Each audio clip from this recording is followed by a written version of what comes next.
Isang mapagpalang araw po ng linggo ng pagsamba natin sa Panginoon at salamat sa Panginoon at tayo po ay muling magkakasama sa pag-aaral po ng kanyang mga salita at gaya po ng ating sinusundang serye sa ating pag-aaral ay ang salita ng Diyos. At ilan po sa mga natunghayan na natin na acronym ng salita ng Diyos ay natapos na po tayo sa salita ng at sana po ay natatandaan po ninyo ang mga ibig sabihin po at mga talata na atin pong napag-aralan tungkol sa salita ng Diyos. So isa-isahin po natin para po sa ating pagre-review. Ang letter S po natin ay sagradong kasulatan mula sa 2 Timothy 3:16. Ang A ay autentikong tinig ng Diyos, Hebreo 4:12. L, liwanag sa dilim sa Aklat ng Awit 119 verse 105. And letter I, inspirasyon ng Espiritu sa ikalawang Pedro 1:21. Ang letter T ay tunay na katotohanan sa John 17:17.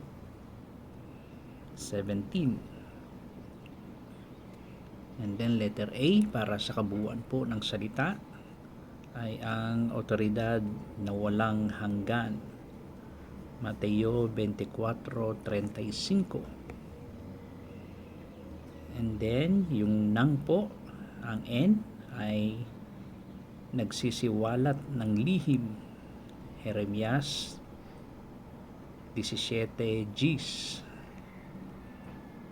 And then G para sa kabuuan ng nang ay gabay sa buhay, Kawikaan 3:6. So doon po tayo nahinto at papasok na po tayo sa huling salita na Diyos. So simulan po natin sa letter D. Ano po kaya ang letter D? Samahan po ninyo ako na basahin po natin ang Awit 119 verse 11. Sa aklat po ng Awit 119 talatang 11. So gamitin ko po muli ang salin po ng magandang balita ng Biblia. Awit 119 verse 11. Ito po ang sabi po ng salita ng Diyos. Ang banal mong kautusay sa puso ko iingatan upang hindi magkasala laban sa iyo kailanman. Ulitin ko po.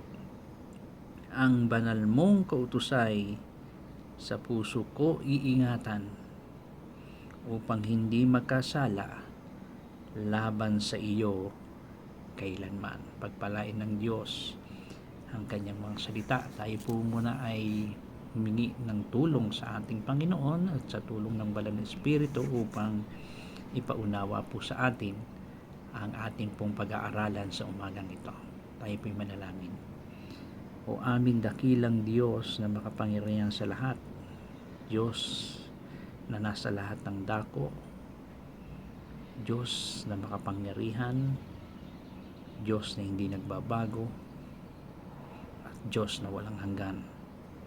Nagpapasalamat po kami sa pagkakataon muling ito na kami po'y magkasama-sama upang muli ay mag-aral po ng iyong mga salita. Humihingi kami ng tulong sa Santong Espiritu na patuloy na sa amin ay gagabay sa buong katotohanan at maipakita niya sa amin at tulungan niya kami upang ito ay aming pong mailapat sa aming mga buhay upang makinabang po kami sa inyong mga salita. Humihingi po kami ng tulong at lakas at gabay po ninyo sa amin, na sana po anumang mga bagay na maaaring gumambala sa amin, isip, puso, habang kami po ay nakikinig ng inyong mga salita, ay tulungan po ninyo kami na ito'y aming mapagtagumpayan. At ang salita mo, Panginoon, ang siyang tumimo sa aming puso, manatili ito sa aming puso upang ito po ay magbunga sa pagbabago ng aming buhay. Pangunahan niyo po kami at gabayan kami ng inyong kapangyarihan. Ito pong aming dalangin sa pangalan ni Kristo Jesus. Amen. Okay, salamat sa Panginoon. Kamusta po kayo mga kapatid? At nawa ay ang bawat isa po ay nasa maayos na kalusugan, nasa maayos po ng pangangatawan, at tayo ay patuloy na pinagpapala po ng ating Panginoon. So, ano po kaya ang acronym ng letter D para po sa ating salitang Diyos? Okay? Sa 119 verse 11 po ng awit, so dito po ay magkakaroon na tayo ng pagkaunawa kung ano man ang maaaring ilagay po natin na ibig sabihin po ng letter D. Ito po ay ang depensa laban sa tukso. Depensa laban sa tukso. Okay? At ang sabi ulit ng salita ng Diyos ay sa ibang salin, itinago ko ang iyong salita sa aking puso upang huwag akong magkasala laban sa iyo. Hindi po natin maiiwasan ang tukso sa ating buhay. Tandaan po natin yan. Pag-gising pa lang natin sa umaga, marami ng tukso na nag-aabang para sa atin, lalo na sa ating mga mananampalataya sa Panginoon, upang ang tukso na ito ay talunin tayo, panghinaan ng loob, at makasira para sa ating buhay sa paglakad natin sa ating Panginoon. Hindi natin maiwasan ang tukso. At darating po ito sa ang inyong kahinaan o sa maling akala o sa pagiging mapaninlang na kasayahan, no? Diyan po dumarating ang mga at talagang gumagawa ang tukso sa ating buhay bilang mga Kristiyano, no? Darating ito sa anyong kahinaan, maaring sa maling mga akala o sa ating mapandinlang na kasayahan. Ibig sabihin po, minsan gusto lamang natin maglibang, gusto lamang natin maging masaya, pero hindi natin alam nandun pala ang tukso papalapit para sa atin upang tayo ay talunin at upang tayo ay panghinaan po ng loob. Pero salamat sa Diyos dahil binigyan tayo ng Diyos ng pinakasandata natin. Okay? Walang iba kundi ang salita ng Diyos. Yan po ang sandata na ibinigay ng Diyos para sa atin, para maging depensa po natin laban sa tukso. Ang salita, no, ng Diyos o ang kanyang salita. At ayon sa talatang ito ay kung ang kanyang salita, kapag ito ay nakabaon ito sa ating puso, no, ito po ay nagiging pananggalang, no, natin ito laban sa anumang kasalanan na gustong pumasok sa atin. Ayon sa kanyang mga salita, ayon sa sinabi ng kanyang mga salita, ito'y pananggalang natin laban po sa mga anumang kasalanan na gustong pumasok sa atin. At ito'y sa pamagitan po ng tukso. Kaya ganito rin po ang ginawa, no, ng ating Panginoong Hesus. Nang siya po'y tuksohin sa ilang, no, 40 days, 40 nights, hindi siya kumakain, at siya'y nag-aayuno, nanalangin sa Panginoon, ay dito papasok, no, ang tukso.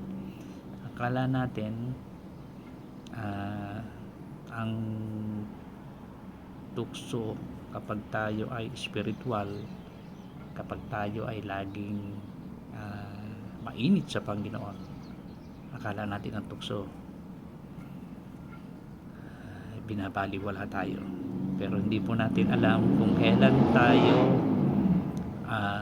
lumalago, lumalakas sa Panginoon, tumitibay, nagiging aktibo sa kanyang gawain, at mainit sa kanyang mga salita.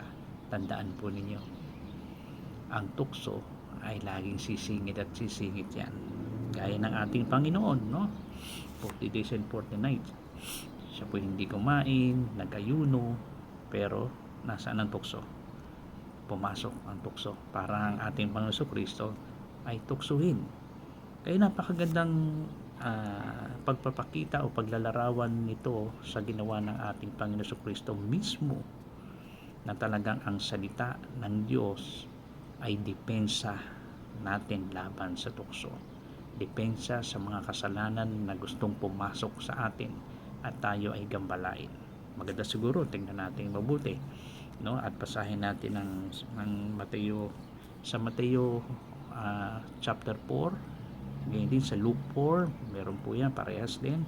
So tingnan po natin yung Matthew 4. Samahan po ninyo ako sa Mateo 4 para mas lalong makita po natin na mismo ang ating Panginoon Kristo ay talagang nagpapatunay at ipinakita niya na depensa, no, ang salita ng Diyos laban sa tukso, dahil ito po ay naranasan mismo ng ating Panginoong Kristo. Okay, Matthew, unang aklat ng Bagong Tipan, sa kabanatang 4. Maganda, basahin ko po sa inyo at makita natin yung katotohanan na talagang ang salita ng Diyos ay depensa laban sa tukso. Matthew chapter 4, simula tayo sa verse 1. Sagdan po ninyo, no, ang istorya na makikita natin dito. Matthew 4, maaaring ito ay hanggang 11. Okay? Verse 1. Pagkatapos, si Jesus ay dinala ng Espiritu sa ilang upang tuksuhin ng dyablo. Okay? Siya'y nag-ayuno sa loob ng 40 araw at 40 gabi. Kaya't siya'y nagutom. Okay? Verse 3. Dumating ang dyablo at sinabi sa kanya. Ito po yung mga una sa tatlong mga tukso na ginamit ni Satanas para sa ating Panginoon Kristo. Una, kung ikaw ang anak ng Diyos, gawin mo ngang tinapay ang mga patong ito. Kasi nga po, gutom ang Panginoon, ano? 40 days and 40 nights ang nag-ayuno at hindi kumakain. Kaya sabi na pagtukso na ginawa ni Satanas o ang dyablo, kung ikaw ang anak ng Diyos, gawin mo ang tinapay ang mga patong ito. So tingnan po natin paano didepensahan ang ating Panginoon. Ngunit sumagot si Jesus, nasusulat. Nasusulat. Sabihin, ito po yung salita ng Diyos na nasusulat. Hindi lamang sa tinapay nabubuhay ang tao, kundi sa bawat salitang nagmumula sa bibig ng Diyos. No, yan po yung una, no, na depensa na ibinigay ng ating Panginoon Kristo mula sa salita ng Diyos upang pagtagumpayan ang unang pagtukso ng dyablo ni Satanas sa ating Panginoon. Verse 5, tingnan natin. And then, nagtagumpay ang Panginoon. And then sa verse 5, pagkatapos, dinala siya ng dyablo sa Jerusalem, ang banal na lungsod, at pinatayo sa taluktok ng templo. Verse 6, sinabi nito sa kanya, kung ikaw ang anak ng Diyos, magpatihulog ka, sapagkat nasusulat sa kanyang mga anghel, ikaw ay itatagubilin, at sa kanilang mga kamay, ikaw ay aalalayan nang sa mga bato, paamoy hindi masaktan. Okay? So, gumamit din ang Diablo, no? At nasusulat, no? Parang ito rin ang binigay ng depensa para sa ating Panginoon. Okay, nasusulat, no?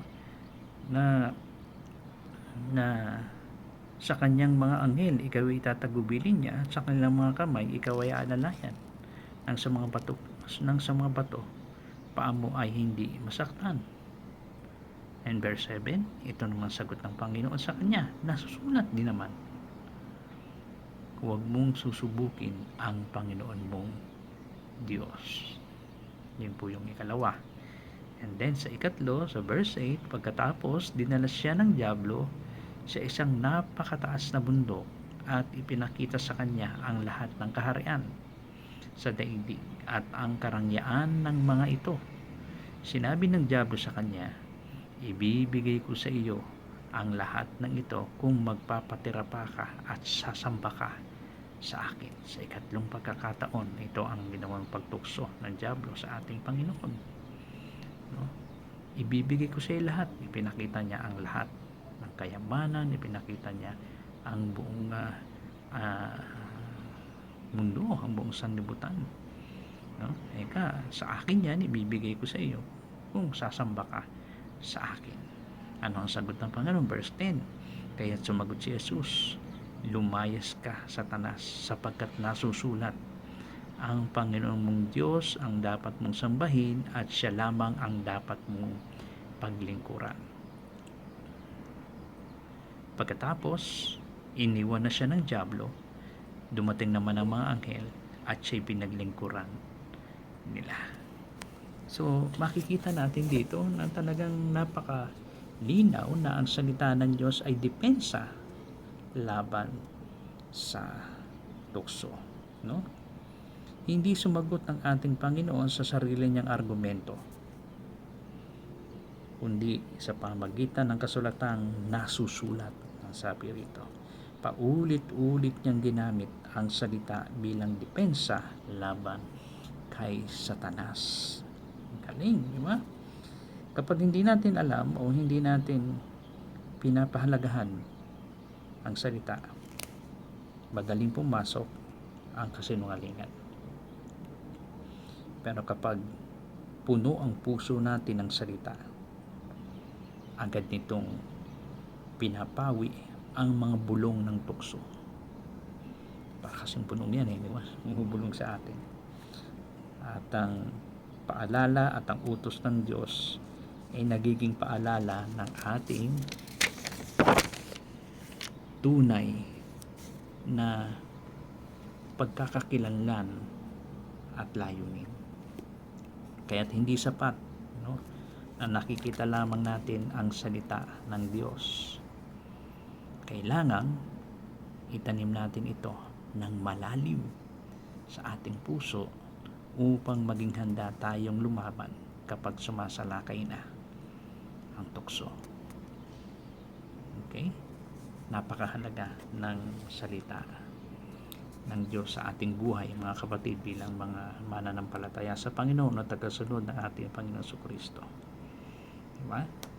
Kaya nawa ang salita ng Diyos ay hindi lamang natin napapakinggan, hindi lamang natin nakikita, hindi lang ano pa man, kundi sikapin natin ang ating puso, ipunuin ng salita ng Diyos. Ito ay talagang sa kaibuturan ng ating puso, talagang ito ay matanim, no, sa malalim, no, sa bahagi ng ating puso, sapagkat sa sandaling sumalakay ang tukso ay meron tayong panlaban, meron tayong pangdepensa, walang iba kundi ang salita ng Diyos. Napakahalaga ng salita ng Diyos sa ating mga buhay, mga kapatid. Kaya ito po ay talagang bigyan natin ng oras, panahon, at talagang ang salita ng Diyos ay kailangan natin. Sapagkat paano na lang kung ang tukso ay dumating at ang salita ng Diyos ay hindi siya nakatanim sa ating puso. Huwag lamang sa isip natin. Mahalaga sa puso, sapagkat ang pusong ito ang siyang magpapasunod sa ating isip, magpapakilos sa ating mga sarili upang magawa natin ang kalooban ng Diyos at ang naaayon sa kanyang nasusulat na salita ng Diyos. Kaya baliwala po kahit sabihin natin na makatapos tayo ng theology, no? Pag-aaral tungkol sa Diyos sa pamagitan ng 4 na taon, pero kung ang mga pinag-aralan natin ito at napakinggan natin ay hindi talaga tumanim sa ating puso, pagdating ng tukso, napakadali nating bumagsak at napakadali nating panghinaan ng loob. Kaya kailangan po talaga sa puso natin ingatan ito at talagang itanim natin ito sa ating puso. So bigyan ko po kayo ng mga dapat po nating pag-isipan o pagnilayan na madalas nating ginagawa. Una po, paano ko pinupuno ang aking puso araw-araw ng salita ng Diyos? Pinupuno ba natin ng salita ng Diyos sa pamagitan ng pakikinig ng kanyang mga salita, pagbabasa, no, pag-aaral, pagbubulay, pagsasaulo, sa paanong paraan? O pinupuno natin ang ating puso ng mga bagay ng mundo? Nakakalungkot, di ba?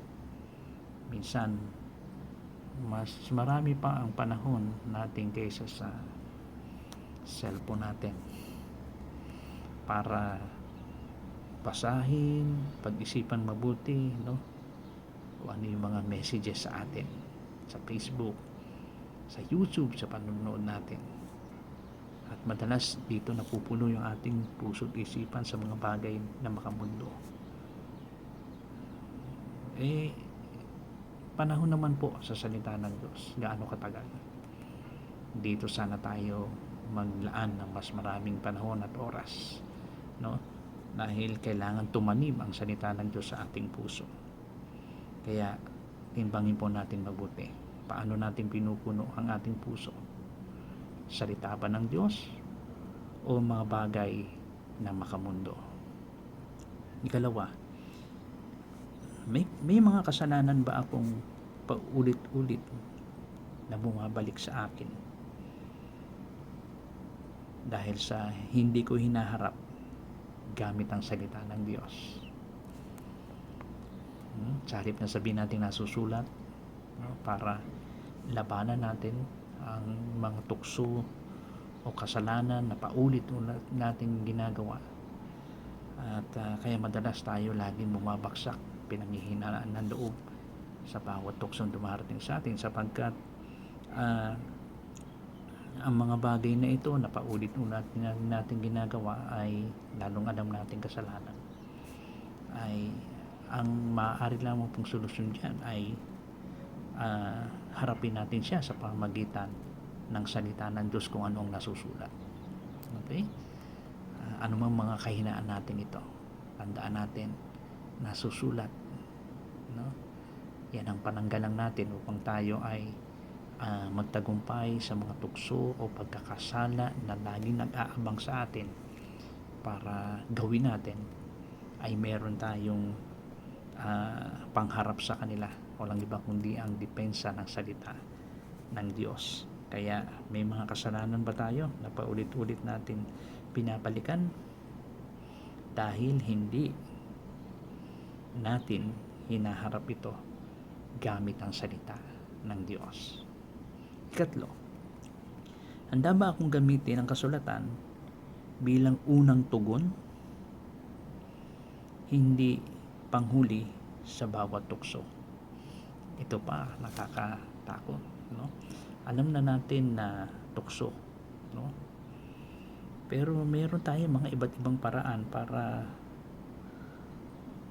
tugunan yung mga tukso na alam natin tukso na, harap-harapan na sa atin.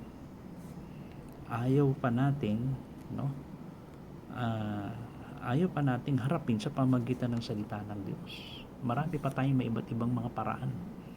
Kaya bandang huli, bumabagsak tayo at pinanghihinaan tayo ng loob at nagiging talunan tayo sa pamagitan ng tukso.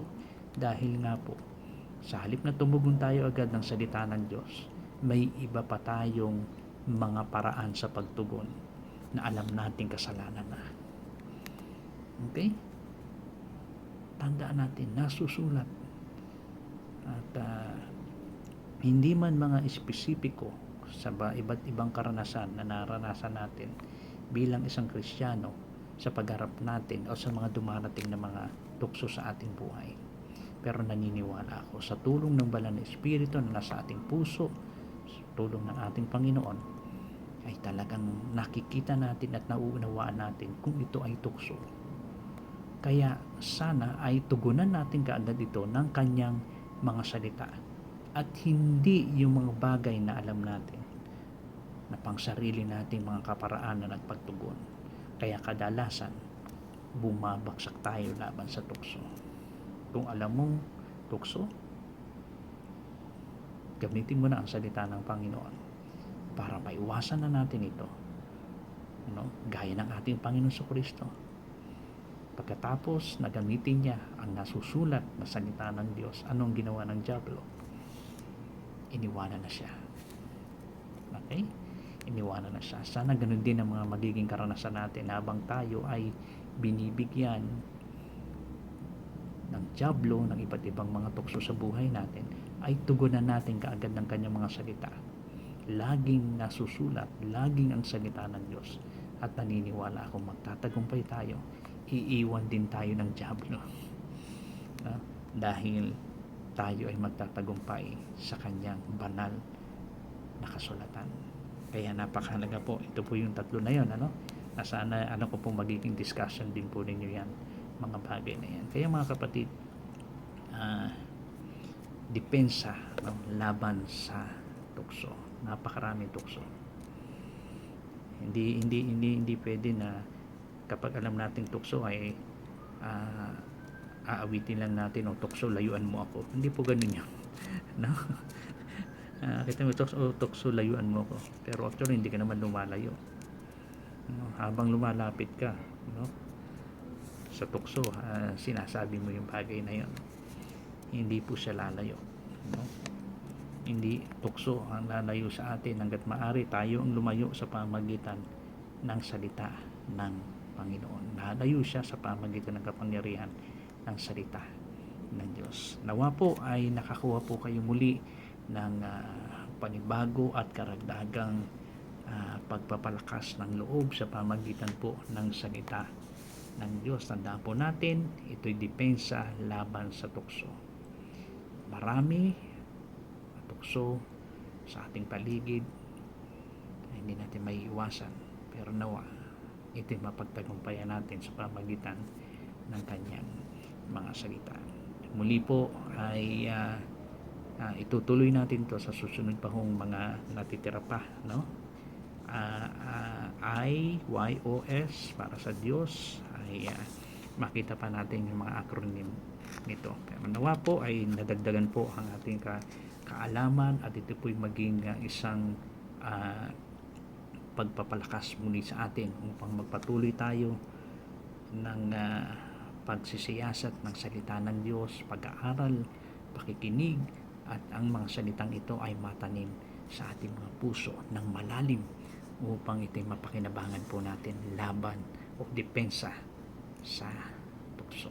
Tayo po'y manalangin. Panginoon, salamat po muli sa inyong mga salita na nagsisilbing depensa namin sa tukso.